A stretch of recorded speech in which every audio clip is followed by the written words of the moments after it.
5, 4, 3, 2, 1. And it's live.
This is Leicester Till I Die TV. Watch and subscribe on YouTube and listen on your podcast platform. Good, well, not good, but evening all. How are you? Welcome along. Can I say first off, please do not adjust your sets. Steve is actually wearing that abomination. As soon as you do, so you haven't got a pair of them, have you? Can I just say, mate, you've won the bet. Now go and get changed. No, stay in. I bet if you turn around, you got Rudkin across the back, haven't you? I can't believe that this part-timer's giving me shit for my outfit. Bloody hell, eh? He's had more holidays this year than I've had the hot dinners. I'm not going away for another 5 weeks, so don't knock it. Another 5 weeks. Fuck it out. Sat the board.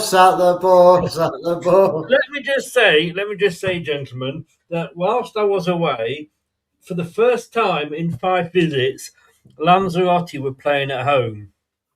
And they were playing the league leaders, and it was like the 5th tier, so I suppose like our conference division. They played. I got really excited at the start because they played 3-5-2, and I thought, hello, this could be interesting.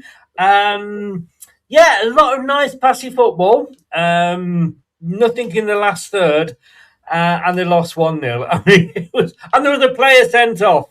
I mean, I might as well have stopped at home and watched fucking Leicester. I was going to say I didn't know Marty had a new job already. Well, it is Spain, isn't it? So yeah, but hey, look, it was actually nice because we did have a team that could actually pass the ball, which was interesting. But they did have their own Pats and Daka up front. I mean, it was just like unreal. But gentlemen, I did actually get down to a bar. There's a lovely place called the In Place. It's basically owned by Jo. She's a West Ham fan, but she'll put football on if you let her know in advance. And I sat there. Finally, we got rid of the Derby fan that was left over from the earlier match, and we were able to watch Leicester. And I don't. Words fail me. First, look, let me ask you, Steve. Let's start with this one. Is Andy King out of his depth? Yes. It's a strange question because yes, I think it's out of his depth, but I also think that he hasn't been helped by the players in the last couple of games either. There were shoots of positivity at the weekend, but you know, if you get a player sent off in 2 games in a row, you're most likely going to lose the game, and that's what happened. Brad? I have to agree with Steve. It's such an odd thing because you look on paper and you go, well, yeah, he's lost 2 games. It's not been much different. But you could see a little bit of difference, not in so much the way they lined up formation-wise, but you could see a bit of difference. And then Bobby Reed went, I've had enough of this shit. Crack. And again, any manager, Pep, don't matter, Arteta, bloody Michael Keck, don't matter. Your plan goes out the window. But to be fair, under Marty would have lost that game about 7-0. He at least was able to try and keep us sturdy and defensive enough to always give us a shout in that game. So he's not a future man. He's not a manager of immediate effect, and he's a little bit out of his depth, but we still haven't had a full half at least to judge him, let alone a full 90 minutes. What I would say as well is we'll get on to Ricardo at some point, Chris. But like, you can't really, if you're a manager, you can't help the fact that your right back turned into a fucking numbskull, and just panicked on the ball and lost it, and that's how we've seen it go. Yeah. At least Lascelles shored them up at the back. I will say that one. Sorry, Chris, just to say that point. Well, no, we'll come on to the new players in a bit.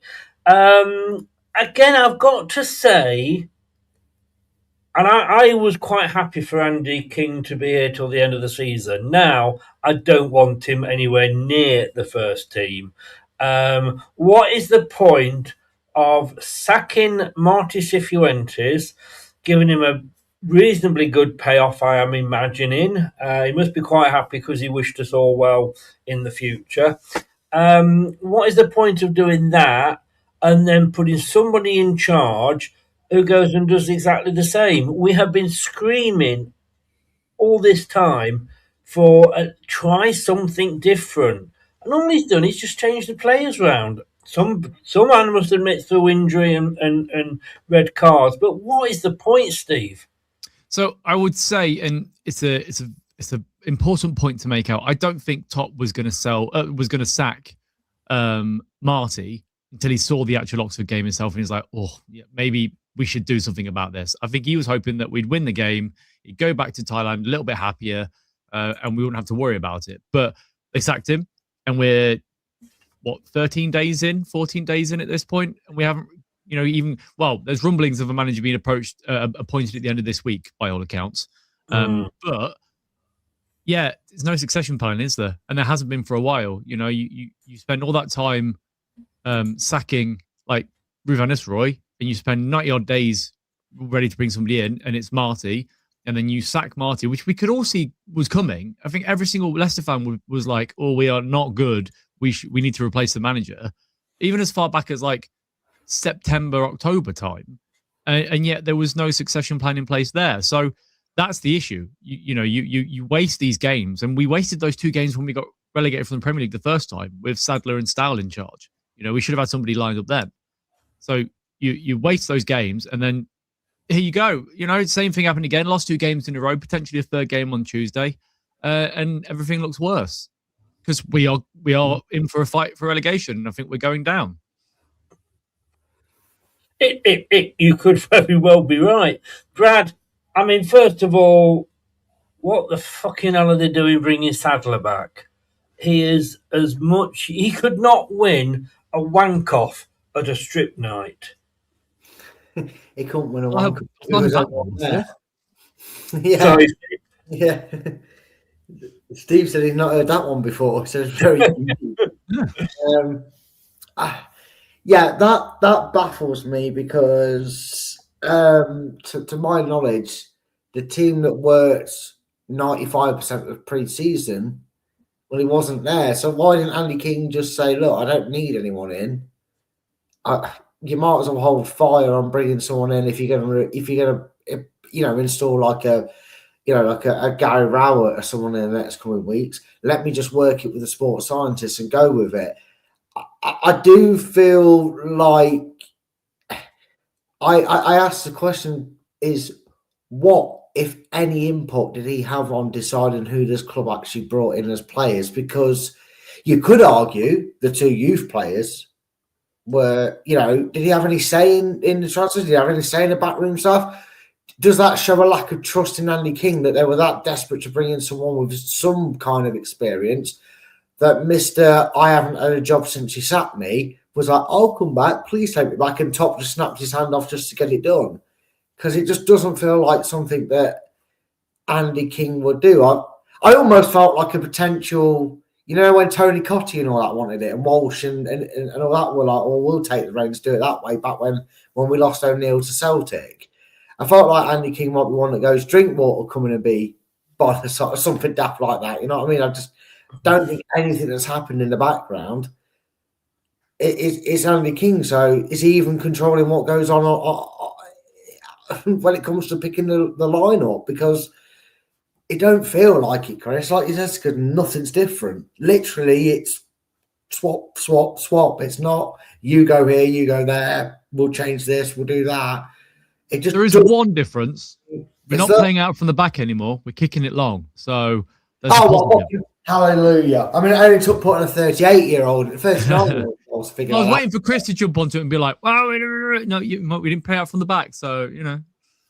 out. But Steve, we still conceded within the first 5 minutes. Yeah, that's not my point, though, right? We just No. No, I agree. Yeah, 5 minutes into the game, you goal down again, and then even after the goal, like, you know, they had 3 or 4 chances where they could have scored again, so it could have easily been 2 or 3 before we got the player sent off. And okay, fair play to the lads. They came out in the second half and played better. They did, but they did that against Charlton. Sorry. You had 20 minutes of okay football, and then it went downhill again. So, yeah, I am at the stage with Leicester where I just don't know what's going to happen. Well, actually, I know we're going to get relegated basically. But in a game, I'm like, what are we going to do to shoot ourselves in the foot today? And it just because it's all we lose. There is no stone we won't upturn for defeat. We will do anything we can to grasp defeat from the jaws of victory because it's Leicester. That's what we do. Brad, I mean, like I say, we're just screaming out to show us something different, aren't we? If we'd played different formation, tried some more of these, whatever, we'd have said, well, at least he's trying something. Where here, it's just let me have a look at Marty's notes that he left in the bottom drawer. Yeah, and it's probably excuse me, it's probably more disappointing for 2 reasons. We obviously have a lot of affection towards Andy King, so we all wanted him to do well. We all wanted him to kind of seize this moment, whether it was, you know, for 3 or 4 games, regardless of results. You know, then someone was going to get brought in anyway. We want him to do well, obviously, because we're Leicester fans. We want Leicester to do well in turn with that. But also, Chris, to go back to the guy you just mentioned, Sadler, at least he could turn around and say, well, I don't know anything different, which is a dumb, stupid excuse, but he only knew what Brendan had, you know, he was with Brendan. That's all he'd ever known because that's all he's ever coached and saw. So that's the only thing he knew to get results from. Andy King has worked with a plethora of managers. And he's seen what gets some of these players going in that dressing room to get them going and putting in a good performance. He knows where the strengths lie in that team and what's the best way to do it. And like Steve said, the only thing he seemed to do that is go, let's get it to him quicker. You, long kick, not to Nelson, long. That's all he's done. I felt like if anyone had a bit of know-how about them, to, like you said, Chris, go in there and go, right, this is what we're doing. We're playing this way. We're going to go 4-3-1-2. We're going to do this. Bosh, change it up. He was going to be Andy King, and it's just like, you can't see my strings, Mr. Puppet Man. It's just exactly the same as Cifuentes, but he's English. He's Welsh, sorry, not even English. British. And he's British. British. Take the box. Yeah. Yeah, I've got a question for you then, Steve. I mean, is Andy King blowing his chance of management? Because this was his chance to go, I'm the man, maybe not now, but maybe the man after. I'm my own man, I've got my own ideas. Let me prove to you. And like I say, is he blowing it? No, I would say if you look what Armchair put in the chat just then, King doesn't want the job. He's been open from day one that he doesn't want the job and he was happy doing the coaching role. I think he does want to be a manager at some point, but I don't think he's blowing his chances for the future. I just think he's not interested in being the manager now. Because why would you want to be a manager at this football club in your first couple of games in charge? You know, you are likely to get relegated this season, potentially. And it'd be a massive sort of staying on his marker already. So yeah, I don't think it really matters for King. I think he will be a manager at some point, just not yet. Sorry, something's just tickled me. Go Well, tell Jess to get out from under the table and get back in the kitchen. I will wait there. No. I thought it might have been a typo from the BBC, but Watford have indeed appointed a new manager. It is Edward still. Yep. Yes. The older brother of Will still. They're like, no, mate, go back to Championship manager. We'll take your older brother. It just tickled me the way I thought it's got to be a typo. Then I read it. Sorry, that's what was question. No. It's true. It is true that I'm afraid. All right, look, let me ask you then, Brad. And I've taken on board what Steve said there. We all kind of fell in love with Andy, didn't we? I'll give it to Andy. Andy's good. Look at what he did pre-season. Did that pre-season give us blue-tinted glasses or what? I think it gave us some idea that he has that potential to later down the line have his own team, have his own backroom staff. But I go back to my previous statement of what was he allowed to do? Because there's no way he walked into that office and went, oh, by the way, I know I'm an interim manager, but I want Lascelles, I want Aribo, and I want these two youngsters. I want them in now, and that's the deals we're doing over this January transfer window, even though there ain't much time to do it in. Go out and get them for me because I want this role by the scruff of the neck. I think he was just trying to interpret a bit of energy into them. And he was working with the sports scientist side, so they were focusing on getting their fitness up. Although watching them play this season, you wouldn't know they knew how to fucking run, some of them. Which is a bit thing. It's one of the things that when a new manager like Marty comes in and changes up the game plan, it all goes back to, we won't work on that then. We'll just do what this manager tells us to do. And it loses all momentum. So it's a bit difficult to do that, especially when you're fighting what ended up being a 6-point deduction and terrible, morale in the camp. You can't just flick a switch and fix it by just getting them running a bit quicker like he was doing. That's a fair point. Steve, let's go to the game itself then. The lineup, first of all. Okay, 4-2-3-1. No surprise there. Bekovic in goal. Your thoughts on that? I wasn't surprised because, Jakob's been quite poor recently. So, a more experienced head coming in makes sense. But also, he is like 42 at this point, right? He's experienced and stuff, but he can't get down as quickly as he used to be able to. So, I guess that's a slight damning indictment as to where we are, but I don't think he's an awful goalkeeper. I think he's actually better than Jakob. Well, I'm going to say I've been calling for him for a few weeks now. So I don't think had we got Stolarczyk in goal, we'd have won anyway. Let's go for the back. Steve, let me stick with you because I want to talk about Ricardo. What the fuck is he still being picked for? I guess it's because he's, and this is going to be quite damning if it is the case, that he's club captain. I think a lot of people still think that he's, at the club at least, that he's got a lot to offer. But, he's so low on confidence himself. He's not a captain, if you ask me. He should just deliberately hand the armband to Lascelles at this point because I don't think he can run the team. You saw the goal we conceded, and then like a minute later, he had a back pass to Begovic that went out for a corner because he smacked it too high and it bounced in front of the keeper. I don't think, honestly, that he should be playing week in, week out. I think at this point he's done, and I think he knows he's done. But it's a bit like Gary Neville. Do you know when his last game for Man U, where he played, I think it was against Hull, and he came out, he got done by a couple of players, and he was like, I need to retire. And he came off the pitch and just said to himself, I knew it was over. I think Ricardo probably knows it's over, but he wants to try at least because he don't want another relegation to League One on his CV, does he? But He's just not good enough. He's just not good enough. And if you've got a Luco there, play a Luco. He's a young lad that's got, he wants experience and he's full of energy. Well, this is it, isn't it? I mean, we're looking at Andy King, Brad, to bring in some of the youth, having played with the youth and having seen the youth in the pre-seasons.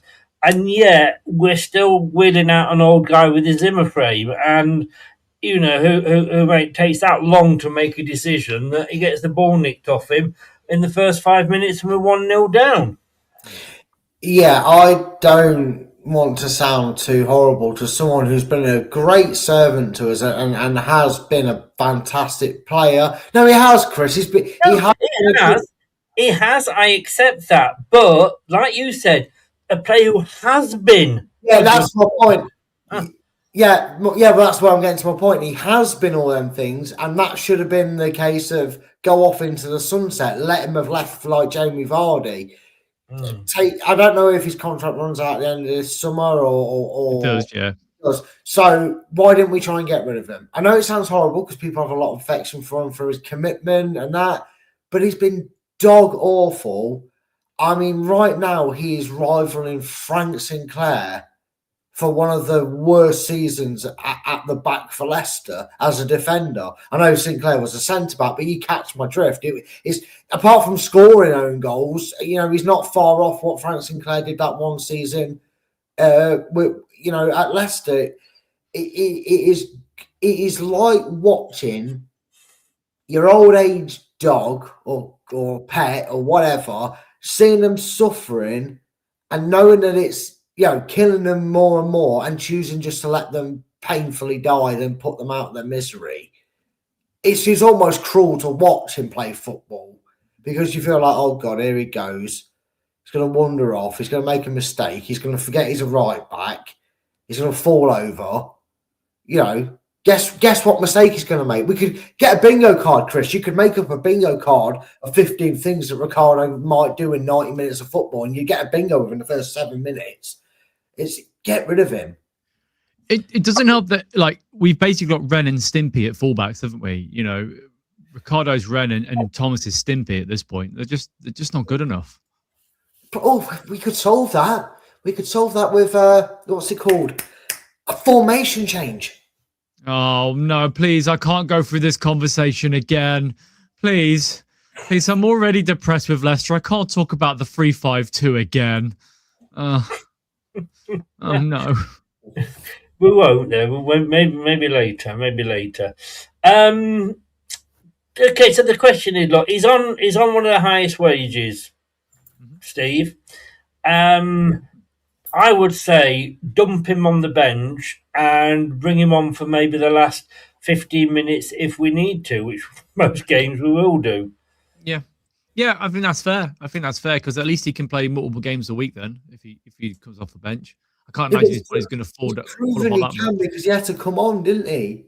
All this bullshit like he can't play 2 games a week. Well, he's had to come on after about 10 minutes in one game. Yeah. I think that knowing he goes, oh, well, it don't matter. I'll put my feet up next week or midweek and then I'll play again Saturday. Because he could clearly fucking do it.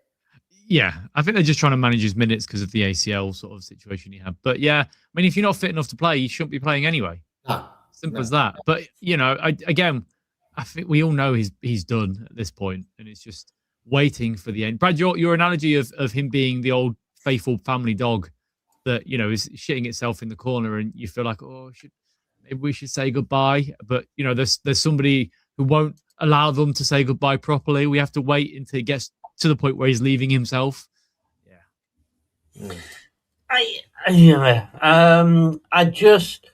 I just think as Leicester fans, we tend to try and hold on to the memories, and because he was good at some point, and he was, I will grant you, why we're still picking him. Well, he's the most experienced, yes he is, but he's also one of the most oldest.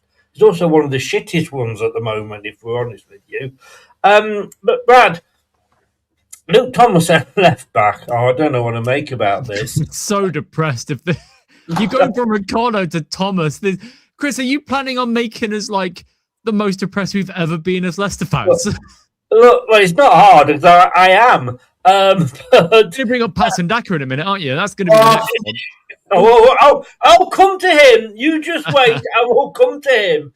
I am actually trying to get sponsorship off the Samaritans. And the only way to do that is everybody on this gets channel. bread. Jesus Christ. Well, what do you want? What were you wanting to do? Oh, it's a fucking great. We only lost 2-1. Oh, the defence was a vast improvement, wasn't it? What do you want me to say? We're reviewing a match that was shit. I will say the defence was an improvement. Lascelles did play really well, and I think he's a very good, loud centre-back. But I was there, and you could hear him screaming and shouting at the players to get in positions properly. There was a moment where he was one-on-one with a striker, and he just barged them out of the way. We've not seen that for a while. So, and him and Nelson played okay together. It's just that we were down to 10 men, and we sat back. So, I think if we had 11 men on the pitch, we probably would have got a draw in that game. Let me come back to Thomas, Brad. Sorry for that interruption, folks. Sorry, that was too positive. Sorry, I'll take it back. I mean, all right, let me just stick on that one then, Steve. If that's the most positive we can get out of our club at the moment, well, let me go off and support Nottingham Forest. I mean... No. I mean, they didn't play bad against Leeds. I saw that game, and they actually fought back towards the end. They never bloody gave up, which is more than this lot do. No, if that's the one positive we bring out of a game, then it's a sad indictment of how shit we are at the moment. Thomas, Brad, Christensen was on the bench. We're just replacing one knob with another, aren't we? Yeah, but Christensen's actually a little bit less of a knob, and I never thought I'd say that, seeing as what Christensen can do, because he can actually do some basic defending.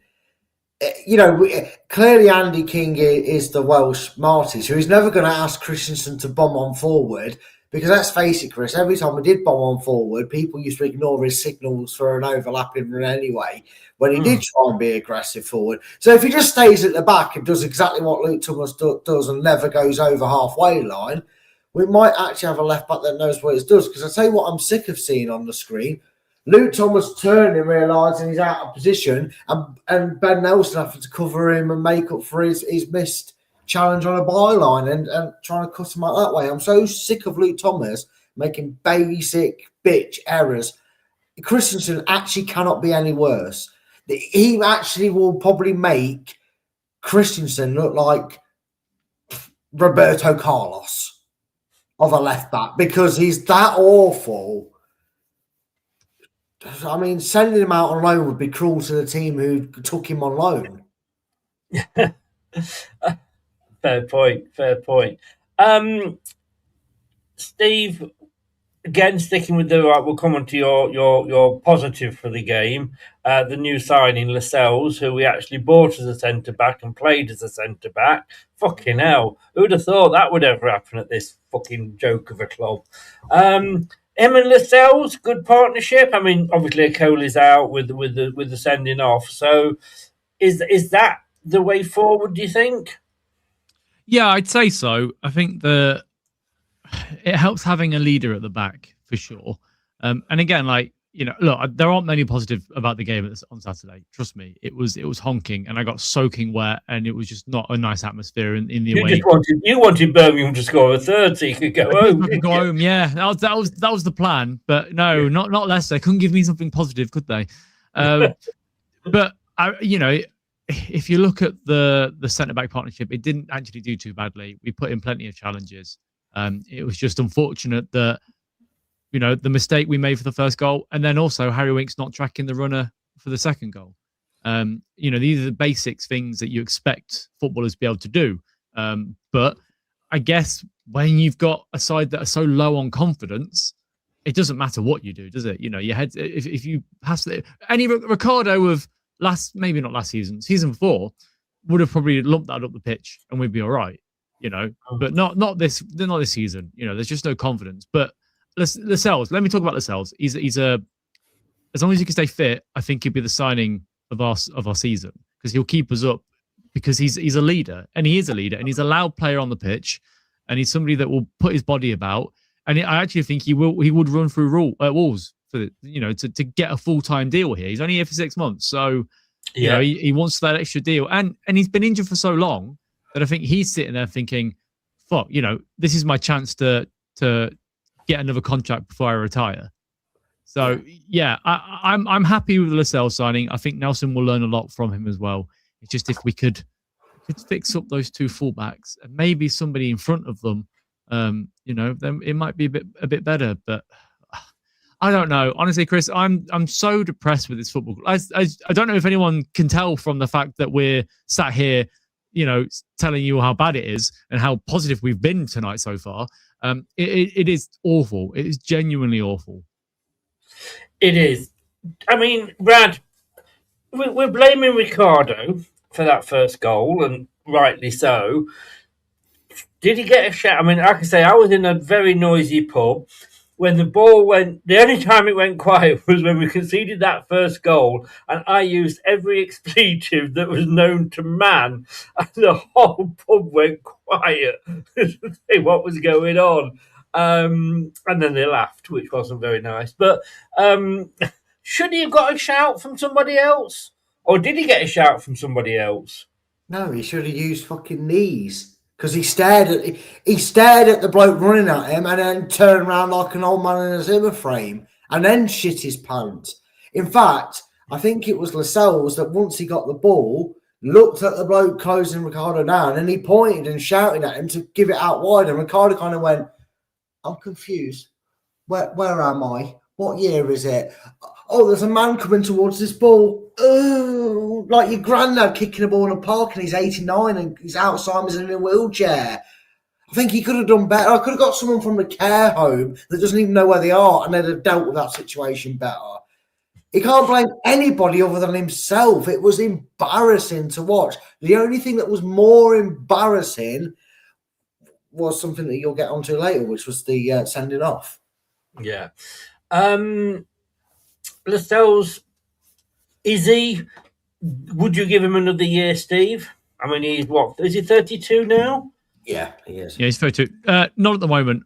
I think it's important for us to get to the end of the season before we offer something. Oh, yeah. I mean, if he does well between now and the end of the season, I mean, could he be the Robert Huth of this season? Well, I did compare him to Robert Huth, to be fair. Huth came back from a serious injury, wasn't playing football. Lascelles has done the same. He's a leader. I've got a friend who's a Newcastle fan, and he was gutted to see him go because it shows how important Lascelles is to Newcastle at the time. When they won the Carabao Cup, it wasn't just Bruno and Trippier lifting the trophy. They ushered him in front so he could lift it too. He's the person that's head of that leadership group at Newcastle, or was, not anymore, obviously. If anybody had an issue, they'd go to him rather than like Bruno, who was the captain, or Trippier, who was the vice captain. And that's what the club has been missing for a very long time. We thought we had it in Conor Cody, but he's more interested in talking to a podcast microphone than he is playing football. So if he does well, as long as he expects that he's not going to be playing every week next year, then yeah, by all means, because I think he's a good leader to have around the pitch. But also, he calls out people. He calls out people, which is the most important thing. You can call out. Yeah. I think he comes in here with not knowing anybody, so he can say to Ricardo or Hamza or whoever, that was shit, sort it out. Yeah. Brad, the two in front, again, we seem to at least bring the players in positions that we needed.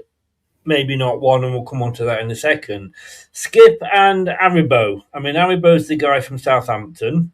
How bad must he be if they let him go? Are we talking another Vestergaard and Bertrand here? On that first showing, actually probably not, Chris, because you look at where and who made the mistakes in that game that gifted chances to Birmingham as well as the goals. He was actually fairly solid. In a sense, Chris, it reminded me back when we used to do these and we had a good squad. And we used to say that if you didn't hear Ndidi's name, it's because the rest of the team were doing his job. But if you heard his name a lot, he was often he was either making the mistakes or players around him were making mistakes. It was probably a game that he didn't pull up any trees, but he didn't. You know, he had a fairly standard, solid game, and I was fairly impressed. He seemed to have a bit more calmness on the ball when he had people closing him down, and didn't fill them with brown caca every time someone came near him, because that's what the other lot do. That's where 90% of our mistakes come from that lead to goals. The opposition come from. He actually looked composed on the ball. Steve was at the game. He probably saw a different version to me, because I will admit I'm that bored with Leicester. I had it on and was playing darts, but Steve, a great reviewer you are, mate. To be fair, my TV was angled so I could watch both. It was like being at the pub without the expensive beer. To be fair, I was playing darts as well whilst watching the game, so you know. Yeah. You were just aiming your darts at the players. No comment. No, yeah.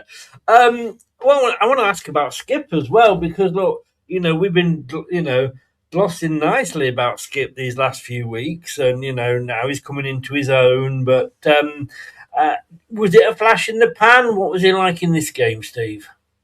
I'll be honest, I didn't really notice him all that much. The problem with Skip is that, like, the bar is so low for him. Any performance above a 5, everyone's like, wow, that's it. He did really well. And look, he has done okay this season for sure, but he doesn't get in the side ahead of like Jordan James or, for me, Louis Page either.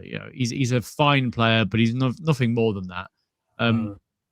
My issue in that midfield is that if Aribo is playing the JJ role, or if Skip's playing the JJ role, they should be pushing into the box a bit more. And I didn't really see that with Skip. Even defensively, he wasn't very good. But yeah, I mean, he'll be a good player in League One next year. He'll be the best player in League One. And that's a positive, right? Might get some money for him after that. Might do. Brad, are you with us, Brad? Yeah, sorry, I just sorted something out. No, that's all right. I could hear a lot of noise going on in the background. I thought, well, he's putting Jess back in the cage. Three behind the forward. Look, we've got to go straight to this one. Dakova Reed. I mean, look, allow me to say, I know you were watching the darts and what have you, but I was just getting pissed. So and there was a big TV up on the wall. There was a West Ham Burnley game on the other screen. And I was kind of edging towards that every now and again because it was more exciting. From what I saw, and like I said, because of my consuming alcohol, I may have got this wrong, but it seemed to me that the actual tackle wasn't really even needed. Because wasn't the player on the edge of the pitch, on the byline, going nowhere? There was another Leicester player there as well, and I have to say, to me, Brad, it looked like he wanted to be sent off, so that he's not going to play for the next 3 games. It was brainless, moronic, idiotic, stupid, crazy, daft. And that was just by picking him. The tackle itself was all of them combined and then some, because he was on the byline. He wasn't going anywhere. He wasn't carrying any momentum or threat. He actually had turned to pass the ball backwards, which would have only benefited Bobby to go and chase down and put pressure on them. And instead he thought, ankle, kick. To what? Never play for Leicester again. Don't sit on that fence too long, Brad. I won't. I'll try not to. I'm sorry. Steve, we were debating in the pub, so our drunken blur. It was a red all day and every day, twice on a Sunday, wasn't it? Yeah, and I don't understand people saying that it wasn't a red card. It was a late lunge that, didn't help because the pitch was so wet. So I think, sliding in, he's probably gone a bit quicker than he needs to. But he missed the ball entirely. He got the player with his studs up at ankle height. That's the serious, dangerous play. Unfortunately, that's the game we're in nowadays, and you can't do that. And for an experienced player, one of the most experienced players at the football club, to put that challenge in, it's poor, especially because where it was on the pitch, as you say, it was on the byline near the halfway line. It wasn't going forward. It wasn't an attacking area. It's not like a Coley where, okay, stupid decision by Coley to get sent off, but at least you can understand him holding on to the play because it's gone over his head and he's trying to chase back. But I don't get it. I really don't. And it just throws any game plan out of the window. You're going to sit back for the rest of the game because you can't attack. It's just, it was stupid, genuinely stupid. And look, we've got another year of him. He's signed for 2 years, so he's not going anywhere. I was calling for him, Brad, to a possible captain before Lascelles came in. Not after that sort of performance. No, and do you know what? It's even more infuriating because over the last few weeks he's actually been half decent and he's popped up with a few goals. And I know they haven't always accumulated to anything. I think one he might have got in a win, which seems about 3 years ago. We win that irregularly, but all of a sudden it's just like just what happened. It was like a guy who, I don't know, does he know that James and Ramsey are only a couple of weeks away from being fully, back on the training ground? Is he just thought, oh well, sod it, I can't be arsed, I might as well have my paycheck at home and let them come back in? I don't understand it because there was no logic about it. I mean, like Steve said, yes, it was idiotic, but at least the Coley you could see, not logic for lack of I can't think of a word to use, but you could see at least it was done with a purpose, if nothing else. It was moronic, but at least it was to try and help the team not concede a goal. He just seemed to do it as if he'd just been told, oh, by the way, you're not getting paid this week. He went, oh, I'll quit, sort of thing. Yeah. I mean, it was probably the most idiotic move of the weekend until Manchester City tried to score a third goal against Liverpool in the 91st minute. Now, I have to say, I went to watch Lanzarote play the top of their table and they lost 1-0. And they said they definitely had another Daka up front. But the referee was awful. He sent a player off for what was an innocuous challenge and then didn't book somebody for virtually breaking somebody's leg. So it's probably shit. But that, I just want to very quickly mention, is football going fucking mad? How was that? Red card for the Liverpool player, yellow card for Haaland, and the goal stands. I mean, it was just absolutely ridiculous. It really was. The other good news, of course, is Coventry, 10 points, I believe they were ahead of us at one point. And I seem to remember them chirping away when our lead was getting reduced. Next, a couple of seasons ago, they're 1 point ahead of Middlesbrough, and Middlesbrough are going to be kicking off in about 7 minutes' time. So we could see a new leader. Sorry, Coventry fans. I'm not. Look, we equalised, Steve. We got one back. It was 2-1. Who else? And I've got to say, who else? It just seems to be Fatawu that scores for us. Yeah, I mean, Abdul. I love Abdul, but this season very much seems like he's stat padding in the sense of he never scores important goals that win his games anymore. Okay, he lobbed the keeper and we won that game, whatever. But if you look at the goals he scored recently, we're not picking up results, are we? He's just scoring and assisting, and we're still losing games. He's so many times he's been in and out of games in a season. We're not even in games. There are times where he's so frustrating because he gets hold of the ball and he just, rather than taking on his fullback, he just passes it back. And how are you going to score goals if your striker or if your winger's just doing that? And look, it was a decent finish. I can't complain. It was nice to see. But what did he offer after that? It's not a lot. If you look at the stats for the first half and second half, we only had 2 shots in the second half. We had 21% possession. You're never going to win games or draw games if you sit back after you're 2-1 down, are you? Let's be honest. Totally. But is he looking over his shoulder in the same way perhaps that Mavididi was looking over his? Because I thought that we'd actually signed a striker. But apparently not, Brad. Apparently that striker is going to be a right winger and challenging Fatawu. Then it's the most pointless move ever because Fatawu is just going to get picked. He's always going to get picked. He as bang average to poor in some games as he has been, and the same goes for Mavididi on the other side. The most glaring and obvious position that we need strengthening and is the striker role. I don't. Andy King, the team's saviour, apparently sees him as a right winger because that's where he's been playing for Chelsea. Then can we get someone in tomorrow, please? Because I don't want that managing the club if that's the logic he's come up with. That we've got 5 goals between our strike force, and he's gone. Yep, I'm going to bring in somebody who I won't really play next to them no time because he can't shift Fato out. Oh no, he's stroking his pussy again. God's sake, Steve, we've told you about this live on stream. Drives me insane. Leave me alone. Welcome to the next channel. This is your 5-minute preview. Steve and his pussies. There we go.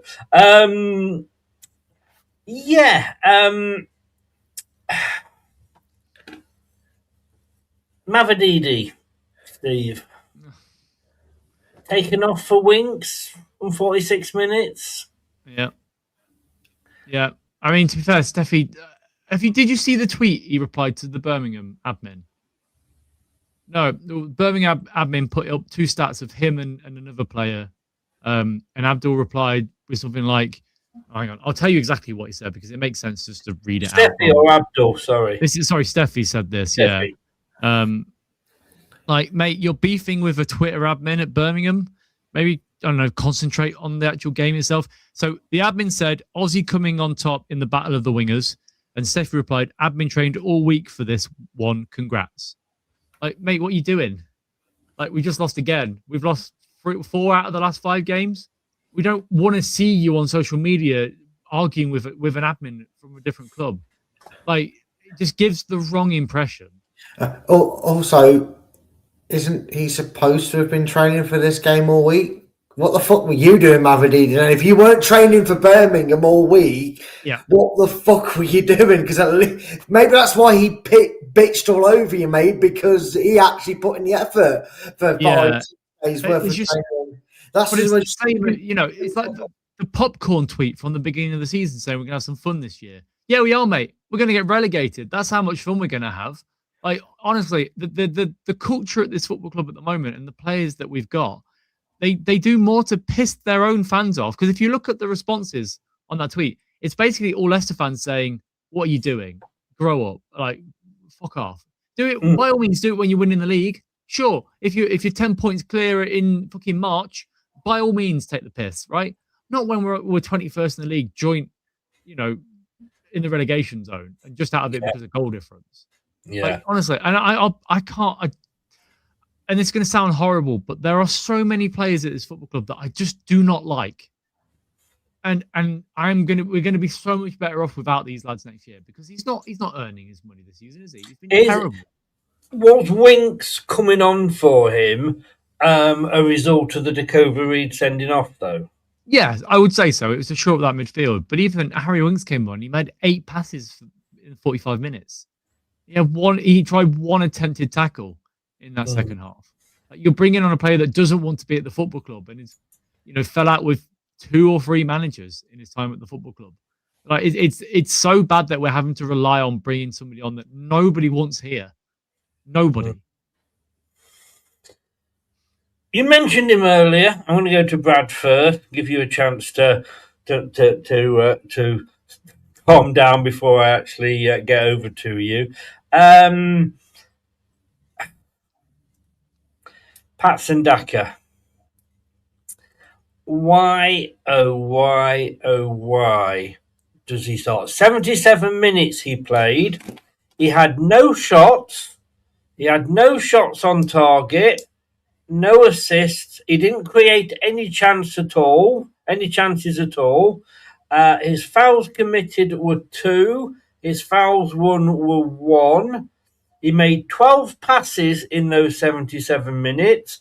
His accuracy was 33%. No tackles won.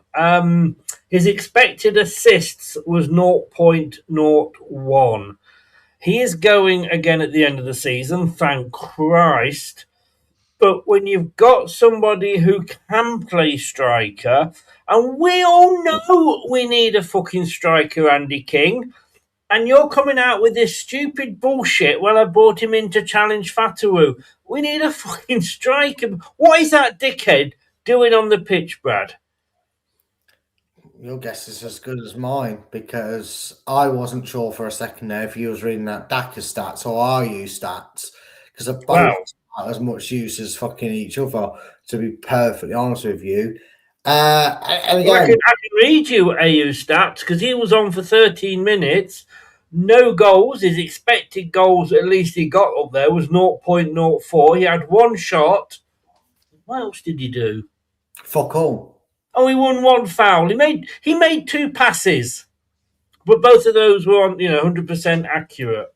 I mean, this is our front. These are our 2 strikers, Brad. Just. You know what, Chris? I know we said this about the start of the season, but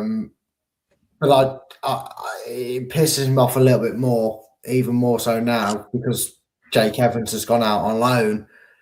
But we've got 2 youngsters in, right? Divine and I still don't know how to say this other guy's name because I've only read it. Yeah, him. Yeah. Mufasa. No, I thought Mukasa was Divine's first name, was he not? He got Divine and the guy. Divine. Yeah, I can't think who you think. Dujan Richards, like Dijon. All right. So Richards and Divine Richards. That'd be a great name for something, I think. Anyway, my point is, let's not play Harry Winks. He doesn't want to be here. Let's not play the useless fucking duo of Dumb and Dumber up front, right? Let's play that guy up there. Let's fuck Andy King off back to the coaching. Get someone who actually can see that this guy can play as a striker, because that's why we fucking brought him in, because we need strikers, because you've got Soko Thomas that can play on the either wing for us. Whether you think he's brilliant or not, he can play it. Let's actually not play these players that don't want to be here, and let's play these Louis Pages when they're fit. Let's play the Alucos. Let's play these 2 loanies that we've got in. And if we go down, at least they're going to go down with some fight and swinging, Chris, because the rest of them couldn't give a monkey's toss. Anything you want to add on Daka, Steve? No. Okay, right. Very, very quickly before we go on to the players, let's 73% possession to Birmingham, 27 to us. Their XG was 1.84, ours was 0.38. 21 shots, 7 for us, 6 on target for them, 2 for us. I know we're down to 10 men, Steve. I've said this so many times. Yeah. But if you're going to go down to 10 men, just fucking go for it. At 2-1 down, does it make any difference? Well, you could argue, I guess there is an argument for goal difference. That might be our only saving grace now. We're down there. But for fucking, if we're going to lose 2-1, at least go down fighting. At least try and get it. Have some shots. It might come off somebody's fucking arse and go into the net. Who knows? Yeah, I agree. I mean, yeah, the point about goal difference will be important come the end of the season, that's for sure. I think it will come down to last day against Blackburn. But yeah, that second half where we only had 2 shots total with an XG of 0.06, that's awful. 21% possession.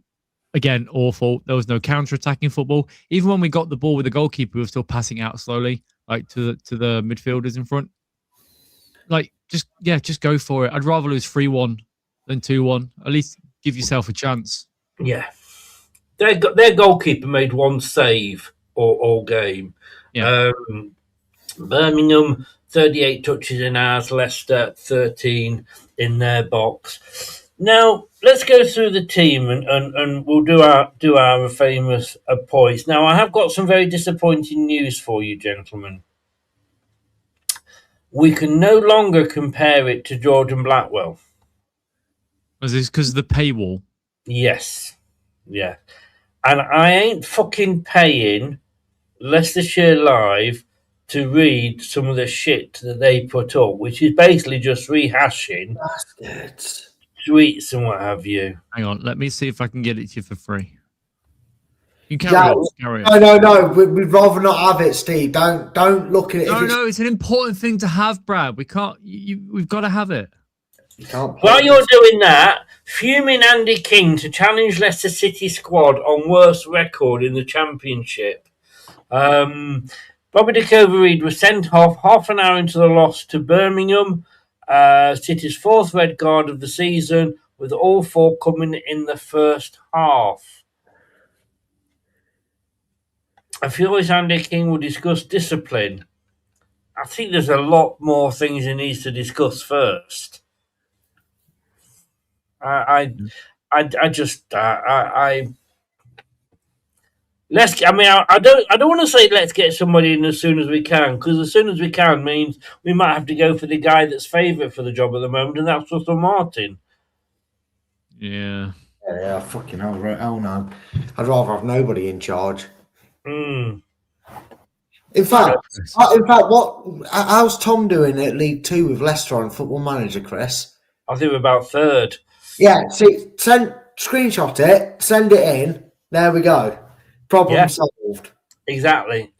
Agreed. Look, it worked for Wolves still. It did, didn't it? Well, yeah. Right. Well, while Steve's looking, we'll make a start. We have got another show coming up at 9:00, everybody, and we are going to be discussing. Where am I going to be? What are we going to be discussing? I don't know because I haven't uploaded it yet. But we're going to be talking the 6-point deduction. Do we stick with it or do we not stick with it? That is the question. Have you sent me a link, Steve? Oh, you arse. Why? Just whenever you need to, Chris. If you need to search for anything, use the link I've just. This one I'm going to send you here. Okay. And then you can see pretty much anything. Right. Are you going to send it on X or? Yeah. So Yeah. The top link is the player ratings. The second one is just the website. So just bookmark the website.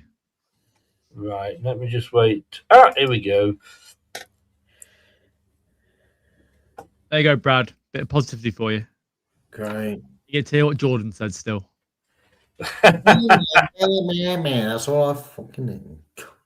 Oh, look. Hey, interesting. Right.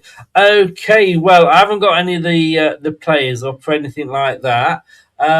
So let's start with Mr. Bekovic. And we'll go to Steve first. Lucky to not get down to the first goal. I think he could have saved it. He made a couple of decent saves. I don't think he was at fault, really. He gets a 6. 6 from Steve. Bradders.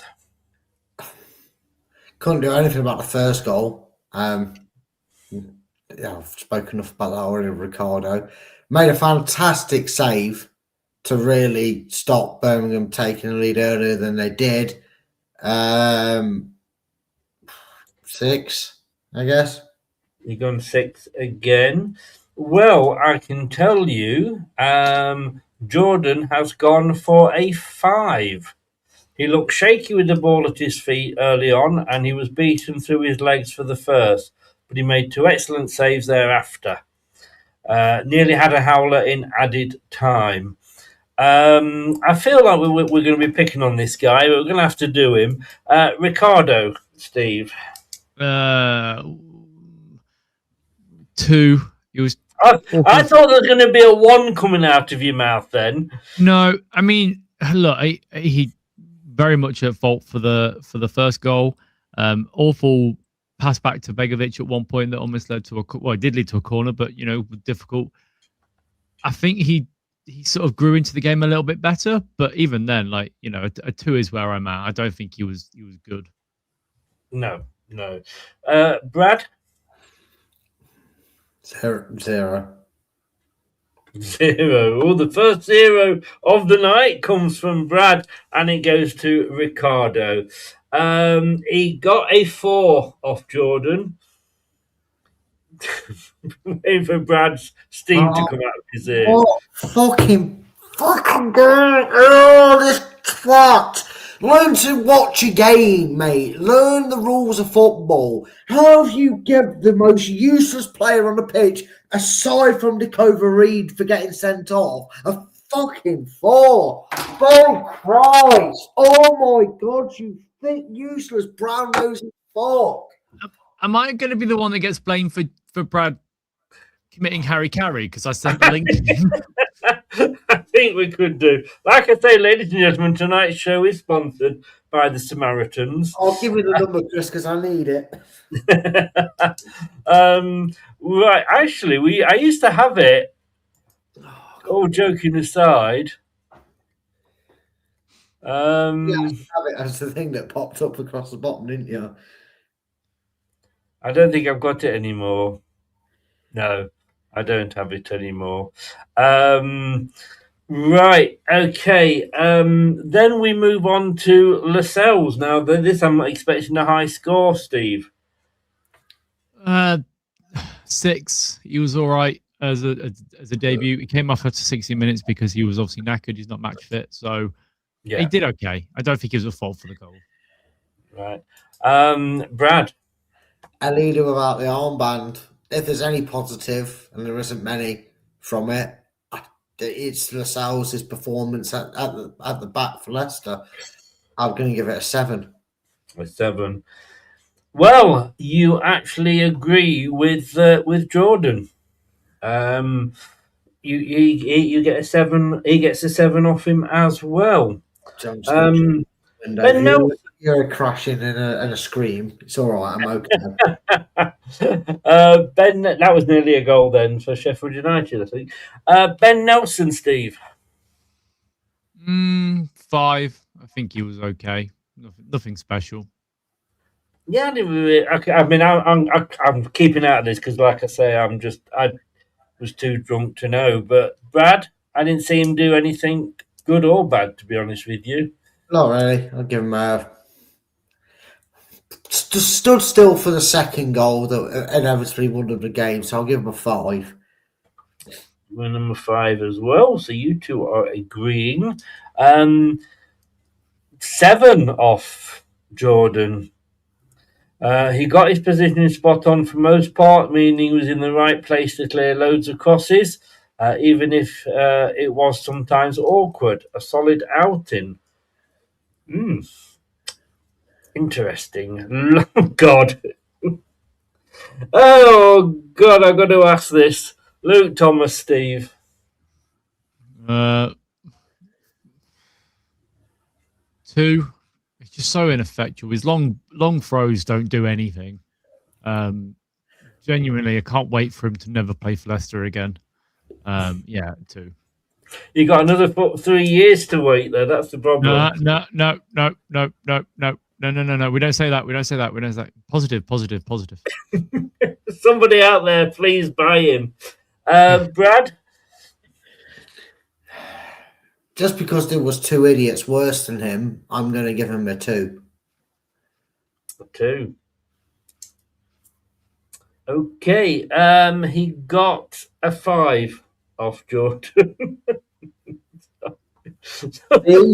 I'm tagging you in because I'll get Chris cancelled if you get 5. 5. Yeah, you heard. I think we should put him behind a paywall. Just him himself. He has to pay to be able to use his eyes.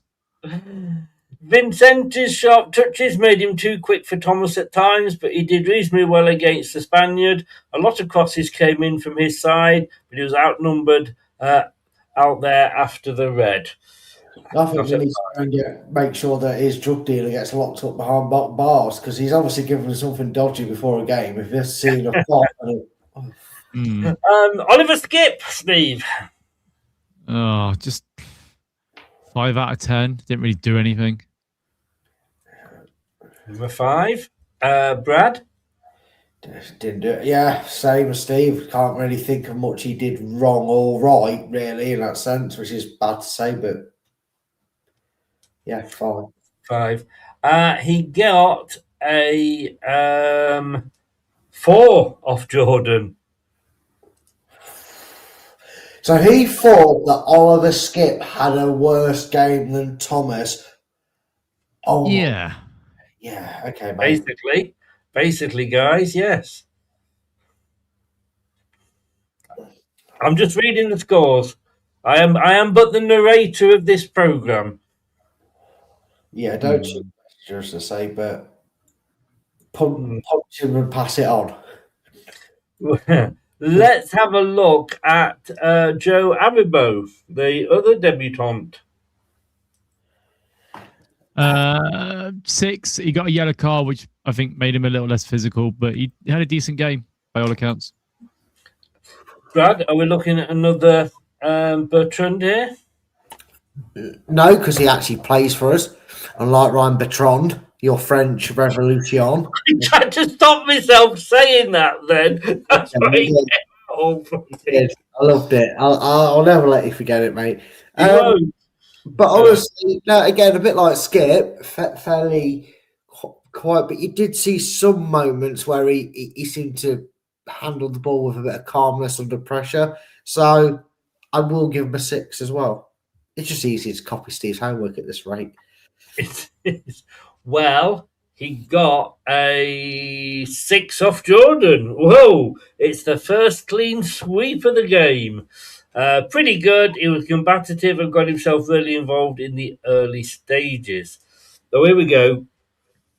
Bobby Dakova Reed. 0. -10. Don't even ask. For an experienced player, you shouldn't be making those stupid challenges. For anyone with a fucking brain cell, he shouldn't. You just need one brain cell, and he failed that to have it. -10. Well, he got 3 off Jordan. He says, whether it's a harsh red card, it's a totally unnecessary challenge to make in that area of the pitch. He gave the referee an opportunity to dismiss him, and that has proven costly. I don't think whether it's a harsh red card, it wasn't a harsh red card, was it? No.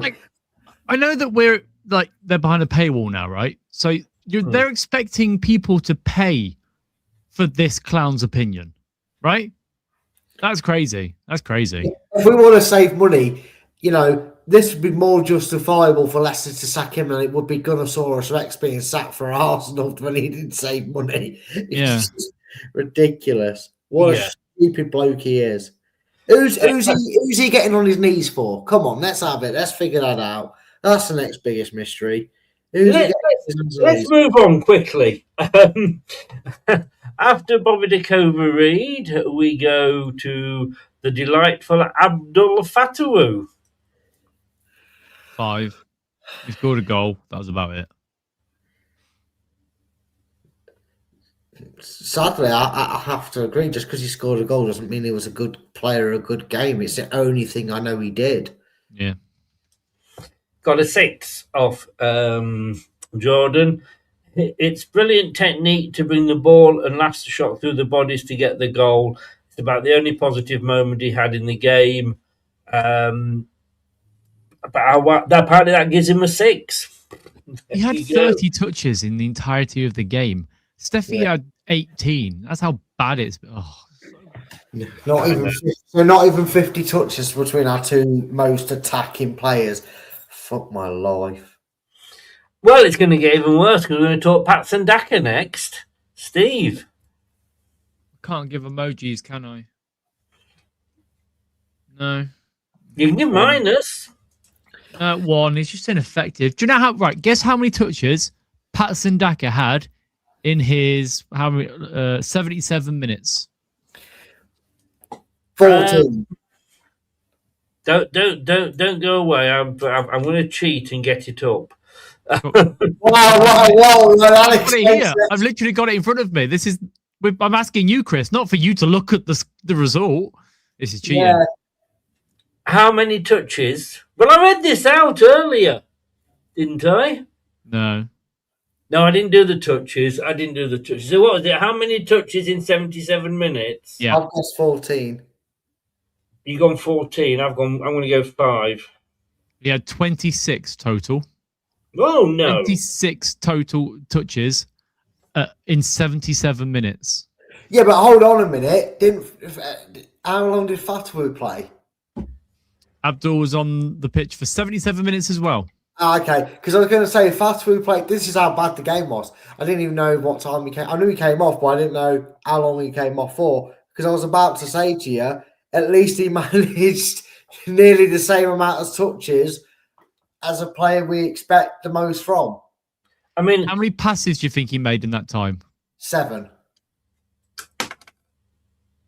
He made 12 passes and 4 of them were successful. 4. Do you know what? He's actually doing better than I'm giving him credit for. He should be man of the match. Yeah, I've changed it. Brad, what are you giving him marks-wise? I'll be honest with you, until we brought up all them stats, I didn't know he was on the pitch. I'll give him a 1 because I'm surprised he's actually got any stats above 5. There you go, Chris. Stats for the win, because that's the only reason I'm giving him any. Steve, do you want to cover your work up? Because I think there's a guy sat next to you that's looking over your shoulder. Right. I don't know how to tell you this, guys. I mean, I just didn't expect, though, that he had that many touches or passes. But it's what you do with them, isn't it? And he obviously did fuck all with it. 23 in the warm-up, though. Said Kevin. He pressed well in the first half and forced Birmingham into some uncomfortable passes. But he didn't shut the angle down correctly in the second period. On the ball, he offered little. You've both given him 1 each.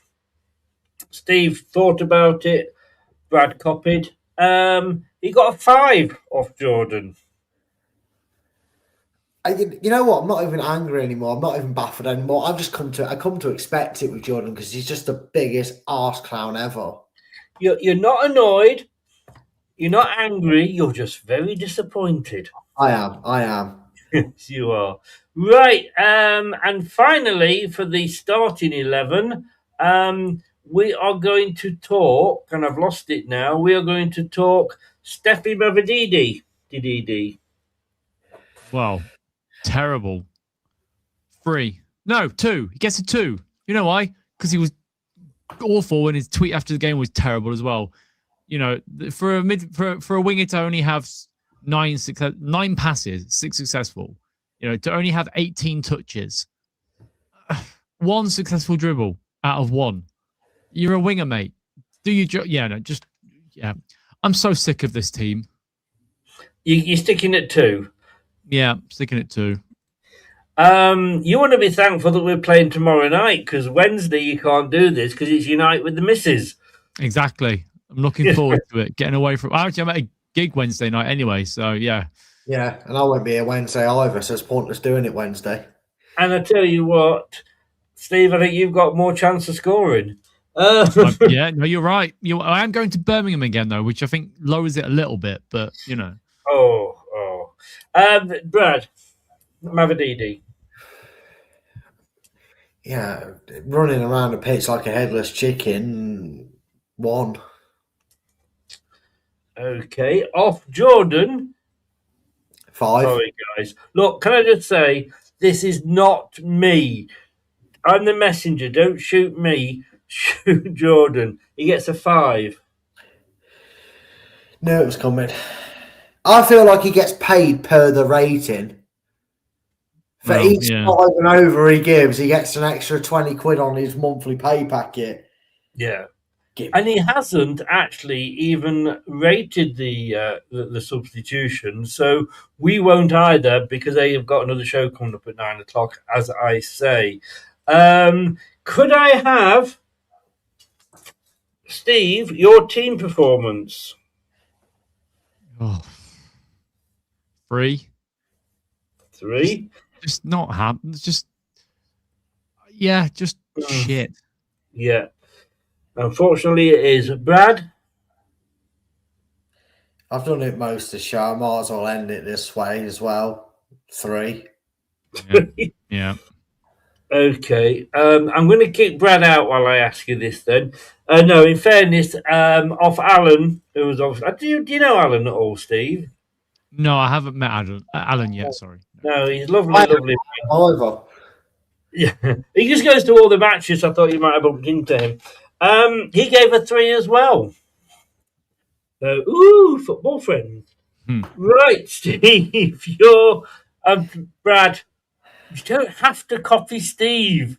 You're going to have to sit the exam again. Copy me. No, I'm making you do the whole show again because you have not done your own work. Steve, could I have your man of the match, please? Oh, God. Well, this isn't fair because we all know it's going to be the same, and I'm going to get accused of copying over.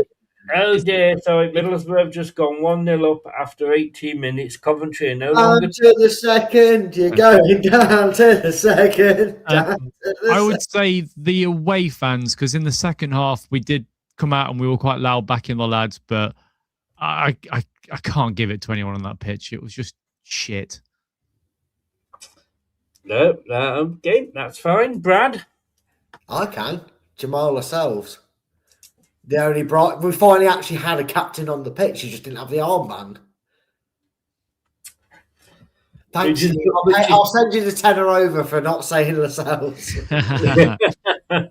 Well, Brad, you agree with Alan. He went Lascelles as well. See, I don't mind. I can be football friends with Alan all day long, just not that other twat. Oh my God. Have Sheffield United got Danny Ward in goal? What, has he gone there on loan from... Or is No, it's just the way the goal went in. It looked like it was Danny Ward in goal. Yeah. Coach 101. Gentlemen, just when you thought that nothing could be worse than watching Leicester, I'm to sit here and watch Steve's top just run it a very, very, very close set. Oh, Steve, come on. It's fantastic. It is not fantastic. How can you say that is fantastic? That's just a close-up of my face. That's not very nice. What I would say, Chris, is that... well, stand up then. Look, what I would say, this top, right? People might not like it, but at the end of the day, I've lost a lot of weight. I'm in my mid-30s, and I couldn't give a shit anymore. Do what makes you happy in life, all right? Who cares what everyone else thinks? No, that is very, very true. Talking of what makes you happy, tell us about a little marathon that you're going to be doing. Well, yes. Well, currently I'm injured, which isn't ideal. I've got a patella tendon issue, so I haven't been able to run for the last couple of weeks, which has not been fun, but I've been cycling. I've been, physio and stuff for it, so hopefully to get back on the track in the next couple of weeks. But I am running a marathon. I'm doing it for LAMP, and they do mental health in Leicester and Rutland, which is very important considering, we're all suffering at the moment with this football club. If you go across to my Twitter account, which is elm_665, the donation link is there. Donate anything if you can. It goes a long way. Well said. Well, I'm with this one. Can I have a pint of what Michael's drinking, please? On that note, very, very quickly, give me your score predictions for tomorrow. I need cheering up. 2-1 Southampton. 4-0 Southampton. We can enjoy this because these aren't in the predictions this week. Brad, just stay on afterwards, mate. I want to talk predictions with you. Steve, thank you both very, very much for going through it and having to discuss it. And I did consider playing the highlights, and I thought, fucking hell, why should I? But it'd be a very small video, Chris. Let's be honest. There's not many highlights in it. Well, that's what they call it. That's what the club call it. So, you know, maybe the lowlights we should call it. Maybe the lowlights. But look, guys, thank you very much. Thanks to everybody that's been in the chat. Really do appreciate it. Thanks to the mods as well. And if you've been listening via your favourite podcast platform, thank you for lending us your ears. And I'll see you at 9 o'clock with another PSR discussion. What else, of course. Thanks very much, everybody. Take care. And see you in 36 minutes. Good night. Thanks for watching. These videos are tremendous. You better like them too, or I'll be back. This podcast is proud to be part of the TalkSport Fan Network. TalkSport. Powered by fans. That will conclude this evening's entertainment.